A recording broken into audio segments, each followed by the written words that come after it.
உனக்காக 100 வருஷம் வாழணும்னு சொல்றது. 28 வயசு பொண்ணுக்கு அது கிரிஞ்சு, பட் ஒரு 2K பொண்ணுக்கு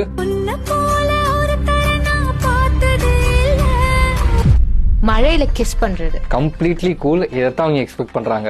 டெய்லி 3 மணி நேரம் போன்ல லவ் பண்றது கிரிஞ்சும் இல்ல கூலும் இல்ல, ஓகேவா, மிட்டா வச்சுக்கலாம். 1 hour பேசினா கரெக்டா இருக்கும். 100 ரோஸ் கொடுத்து ப்ரொபோஸ் பண்றது கூல் தான். பொண்ணுங்களுக்கு ரொமான்டிக் தான் இம்பார்ட்டன்ட். ஸோ கம்ப்ளீட் அட்ராக்டிவ் தான். பிரேக்கப் ஆயிட்டு ஆன்லைன்ல ஸ்டாக் பண்றது கிரிஞ்சுன்னு சொல்ல முடியாது, ரொம்ப இன்செக்யூரா இருக்காங்க, அதனால அப்படி பாக்குறாங்க. பார்க்காதீங்க, இன்னும் தான் வீக் ஆவீங்க. பார்ட்னர் கிட்ட பாஸ்வேர்ட் கேக்குறது கூல் தான், ஜென்ரலா கேட்கலாம், பட் இன்செக்யூரிட்டியில கேட்க கூடாது. அதே மாதிரி அவங்க ஹைடும் பண்ணக்கூடாது. இன்ஸ்டா பயோல பார்ட்னரை மென்ஷன் பண்றது கூல் தான். கம்ப்ளீட்லி உங்க மேல ட்ரஸ்ட் வரும், உங்களை இன்னும் நல்லா லவ் பண்ணுவாங்க. லவ்ல பொசசிவா இருக்கு கம்ப்ளீட்லி கூல். ஒருத்தவங்க பொசசிவா இல்லைன்னா உங்களை உண்மையா லவ் பண்ணலன்னு அர்த்தம். பிரேக்கப் ஆன அப்புறம் நீதான் வேணும்னு கேக்குறது கிரிஞ்சு இல்ல, பட் லவ் பத்தியான அண்டர்ஸ்டாண்டிங்கும் இல்ல. புரிஞ்சுக்கோங்க, நீங்க வேணான்னு சொல்லி தான் பிரேக்கப் பண்ணிருக்காங்க. திரும்ப நீங்க வேணும்னு சொன்னா அவங்க அக்செப்ட் பண்ணுவாங்களா? கண்டிப்பா பண்ண மாட்டாங்க. இன்னும் உங்களை வெறுப்பாங்க. அவங்களை திரும்ப லவ் பண்ண வைக்கணும்னா அவங்க கிட்ட சைக்கலாஜிக்கலி கரெக்டா பிஹேவ் பண்ணணும், அப்பதான் லவ் பண்ணுவாங்க. அதுக்கு தான் நம்ம லவ் குரு சேனல் வந்து கன்சல்டேஷன் ப்ரொவைட் பண்றோம். நாங்க உங்க பிரேக்கப் இஷ்யூ கேட்டு அதுக்கேற்ற கரெக்ட் சொல்யூஷன் சொல்லி உங்க இஷ்யூவை சால்வ் பண்ணி கொடுப்போம்.